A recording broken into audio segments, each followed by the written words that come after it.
정리하겠습니다.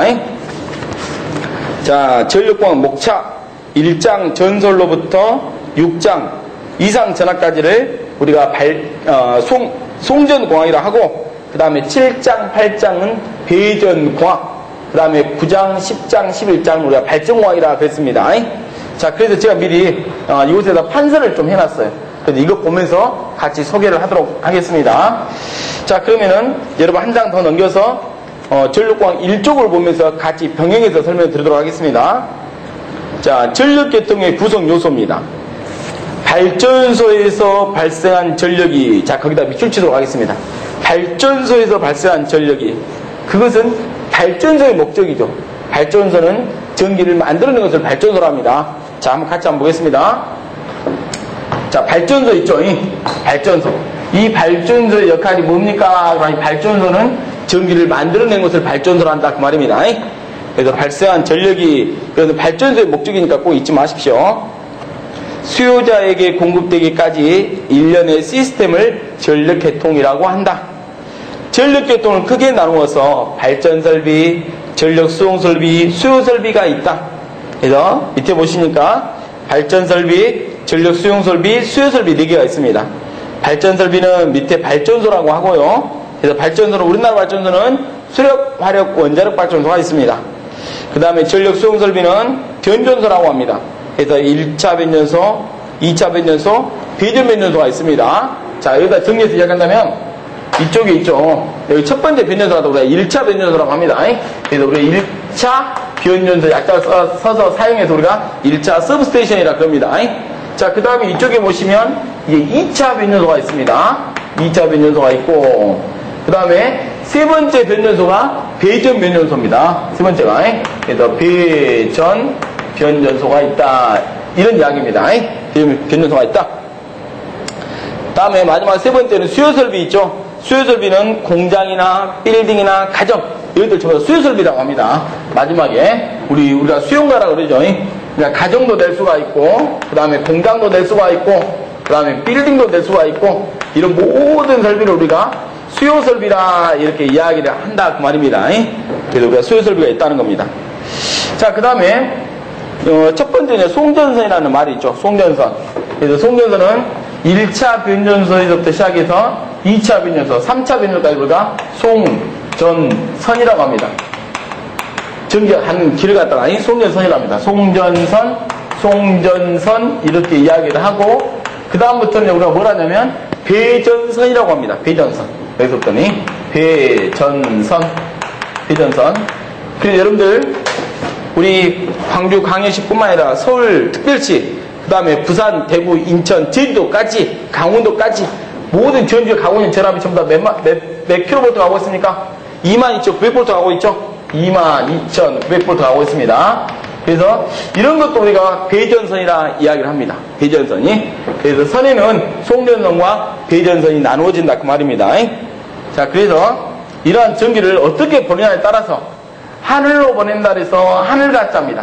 그래서 가공송전선이 있고, 그 다음에 이런 전선을 땅 밑으로 보낸다 해서 지중송전선이 있습니다.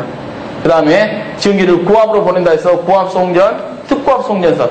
그러니까 저압은 송전선으로 보내는 것이 아닙니다. 저압은. 자, 그래서 우리 학생들이 송전선, 배전선 하면 혼동이 되니까 간단 명료하게 이렇게 생각하시면 됩니다.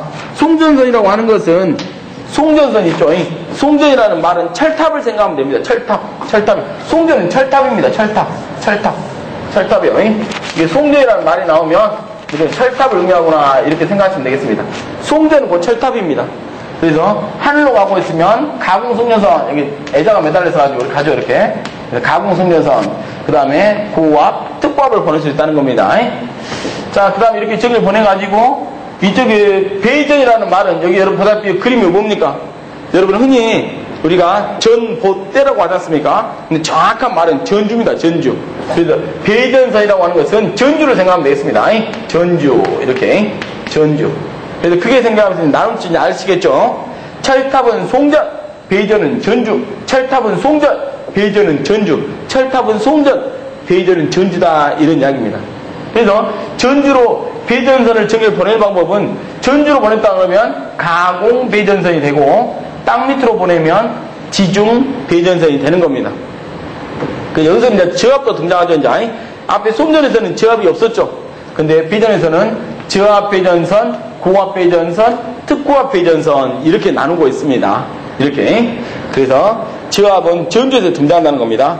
그래서 여러분 교재 1쪽에 잘 나와 있습니다. 그래서 이걸 통해서 다시 한번 교재를 나눈다면, 목차를 소개한다면 이렇게 소개할 수가 있습니다. 1차 변전소 있죠. 1차 변전소 2차 측부터 쪼개서 여기서부터 시작돼서 쭉 와가지고 여기가 또 우리가 송전이라고 한다 그랬죠. 송전. 어디까지가 송전입니까? 그러면 배전선로 1차 측까지 갔다 우리가 송전이라고 합니다. 송전이라고. 송전이라고. 그리고 다시 한번 이야기하지만 송전이라는 말은 뭘 생각해야 한다고? 철탑을 생각해야 한다 그랬습니다. 철탑. 그래서 우리 교재 제1장부터 시작해서 6장까지를 갖다 우리가 송전이라 한다 그랬죠? 1장부터 6장까지가 여기입니다. 바로 송전에 대해서 공부하는 거죠. 그 다음에 이제 배전 변전소 2차 측부터 시작해서 우리 수용과 들어오기까지 여기까지입니다. 269까지입니다. 들어오기까지 우리가 배전이라 그럽니다. 배전이 배전은 전주를 생각하시면 된다. 이 말 전주 생각하면 된다. 그래서 우리 교재를 따지면 7장 8장이 바로 배전이 되는 겁니다. 그렇게 해서 제가 여기서 이야기를 했죠. 2편에 송배전공학이 있다. 그래서 송배전공학이 어디서부터 어디까지 송배전공학입니까? 그러면 여기 1장부터 묶어서 송배전공학 다 합해가지고 이 말입니다. 배전공학이라고 한다. 이 말 송배전공학이라고 한다. 여기까지. 그래서 이게 제1편이 되는 겁니다. 제1편이. 이게 제1편이 되는 거고, 1편이 되는 거고, 그 다음에 제2편이 여기죠, 이제. 발전공학, 여기까지. 제2편이 되는 거죠. 제2편에 발전공학이 되었습니다. 발전공학. 자, 그래서 우리가 목차를 통해서 다시 한번 이야기하지만, 저도 학교 다닐 때 발전공학을 먼저 1년 동안 공부를 했고, 그 다음에 또 1년 동안 송배전공학에 대해서 공부를 했다 이 말입니다. 그래서 대학은 학문을 연구하는 곳이고 우리 산업인력공단에서 이야기할 때는 이렇게 나눈 것이 아니라 책 한 과목이 있죠. 여러분 우리가 이번에 시험 보는데 총 5개 과목을 시험 보시죠. 5개 과목 중에서 한 과목이 바로 우리가 전력공학이라 그러죠. 그래서 시험 문제 이렇게 되겠다 이 말이에요. 이렇게 이걸 통틀어서 전력공학이라고 한다 이 말이에요. 전력공학. 그래서 시험 문제를 여기까지 내는 거죠. 여기까지 해서 전력공학에서 총 나온 문제는 시험 문제 몇 문제 출제됩니까? 약 20문제 정도 출제되죠? 그렇습니다. 여기서 20문제 출제됩니다. 20문제가 20문제가 출제되죠. 이 20문제 중에서 주로 송배전공학이 시험 문제 많이 나와서 송배전공학을 먼저 1편에다 집어넣게 된 겁니다. 그래서 송배전공학이 몇 문제 정도 출제됩니까? 그러면은 제일 많게는 19문제. 19문제에서 무려 17문제까지 출제되죠. 17문제 출제됩니다. 20문제에서 11문제에서 17문제 정말 많죠. 그 다음에 발전공학 있죠. 발전공학이 시험문제 나오면 발전공학은 몇 문제 정도 나오냐 그러면 한 문제에서 3문제 정도 출제됩니다. 3문제. 자, 그래서 여러분 보십시오. 제가 책을 만들 때 송배전공학을 먼저 앞에다 넣은 이유가 시험문제 출제 빈도가 높다 이 말입니다. 배전공학에서 무려 19문제에서 17문제를 내니까 제가 이제 전력공학을 먼저 앞에다 내놓은 겁니다. 그 다음에 발전공학은 한 문제에서 3문제 정도 나오니까 좀 뒤에 공부해도 상관없다는 거죠. 자, 그 다음에 또 하나 우리가 중요한 것은 뭐냐면 우리가 이 필기 시험 맞고 떨어진 사람들 거의 없습니다. 여러분들 이번에 우리 학원 인터넷 강의라든가 오프라인 강의 3개월 동안만 잘 공부하시면 돼요. 저는 기본서 과정이 3개월 과정이라고 생각합니다. 그래서 우리 학원 이 기본서 있죠. 이거 6권만 공부 잘 하시면 이번 시험에 단기간에 합격할 수가 있습니다. 그러나 정말 중요한 것은 필기가 합격하는 것이 중요한 게 아니라 실기까지 2차 실기까지 최종 합격하는 것이 중요하죠. 그래서 여러분들 기초가 정말 얼마나 중요한지 여러분 이루 말할 수 없어요. 이 앞전 연도 2001년도, 2010년도, 2009년도에 이론 위주, 관인도 위주는 이제 시험 문제 안 나옵니다. 이제는 새로운 문제들이 많이 출제되고 있습니다. 그러기 위해서는 우리가 기초부터가 튼튼해야 됩니다. 그래서 이 책에는 그런 기초도 많이 넣어놨습니다. 그래서 여러분들이 이번 공부할 때 필기보다는 실기 위주로 공부하기 위해서 절대 문답 그래서는 안 됩니다. 여러분들이 왜 그 공식이 나왔고 왜 그 답이 나왔는가 좀 더 깊이 있게 공부를 해야 됩니다. 이제는 2차 실기시험이 더욱더 어려운 그런 시대가 되었습니다. 출제 경향이 이제는 관연도 위주로 잘 안 나오고 새로운 문제들이 많이 나오고 있음을 여러분들이 아마 더 잘 알고 있을 겁니다. 그래서 우리가 새로운 문제, 2차 실기시험에 합격하기 위해서는 기본이 잘 돼야 된다. 이 말이에요. 기본이 잘 돼야 한다. 그 중에서 우리 전력공학이 6개 과목 중에서 출제 비중을 약 80%나 차지하고 있습니다. 80%. 그래서 그 80%가 바로 뭐냐? 그러면 이 송배종공학이에요. 송배종공학이 시험지에 다 나온다 생각하면 돼요. 발전공학은 아직까지 2차 실기시험에 그렇게 문제가 많이 나온 편은 아닙니다. 거의 80% 이상이 송배종공학이 많이 나오고 있습니다. 그래서 이 책을 만들 때 먼저 송배종학을 그렇게 앞으로 넣은 이유가 그래서 그랬다는 겁니다. 그래서 목차를 통해서 다시 한번 설명을 드렸고 또 공부하는 방법에 대해서 다시 한번 또 요점 정리 잠깐 하도록 하겠습니다. 전력공학이 약 20문제 정도 출제된다 그랬습니다. 20문제. 그래서 여러분들 시험 보는데 걸리는 시간이 몇 분이냐 그러면 한 과목 시험 보는데 30분이 주어집니다. 그래서 여러분들 5개 과목을 시험 보니까 30분 하니까 총 몇 시간 걸립니까? 그렇죠? 2시간 30분 걸립니다. 2시간 30분. 여러분 필기시험 보는데 2시간 30분입니다. 그 중에서 이 전력공학 20문제 푸는데 30분을 주어진다 그랬습니다. 그러면은 여러분들이 계산기로 30문제 나누기 30분 나누기 20문제 하고 쳐버리면 1분 30초가 나올 겁니다.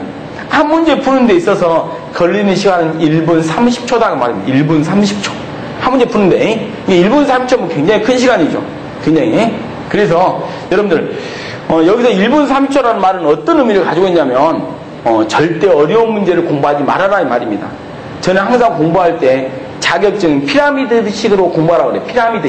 피라미드식 뭡니까?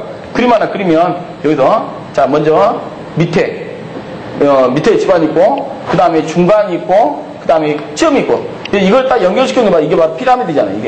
이게 이렇게. 그래서 저는 비중을 나눈다면 이렇게 상, 중, 하 이렇게 구별을 합니다. 지금까지 제가 관연도 문제를 많이 분석해보고 또 시험 문제 본 거 분석해보면 가장 어려운 문제 있죠? 어려운 문제 상. 어려운 문제는 시험 문제 나와봐야 한 문제 내지 두 문제 정도밖에 나오지 않습니다. 한 문제 내지 두 문제밖에 안 나와요. 두 문제밖에. 그 다음에 그 대부분이 이제 뭐냐면 19문제에서 18문제, 17문제가 뭐냐면 중하입니다. 중하예요. 자 그렇다면 여러분 20문제 중에서 20문항 중에서 몇 개 이상을 맞춰야 되겠습니까? 20문항 중에서 12개가 기본인 12개가 그 12개가 바로 하위가 있다는 겁니다. 12문제가 하위가 있어요. 12문제가 하위가 있습니다. 12문제 맞춰야 우리가 기본 60점이 되는 거죠. 60점이 되는 거죠. 그런데 여러분들 12개만 맞춰서는 안 되죠. 전력공학은 2차 실기를 위해서 정말 중요한 과목이기 때문에 좀 더 맞춰줘야 됩니다. 그래서 한 3문제에서 4문제 또 5문제 얘가 뭐가 나냐면 중간짜리 문제가 나오죠. 이제 4문제, 6문제 정도가 앉아. 4문제에서 한 6문제 정도 생각하면 되겠습니다. 4문제, 6문제 정도. 이런 식으로. 자, 그러면은 4문제, 6문제 정도 중간 문제에서 맞춰주고, 그 다음에 나머지 이제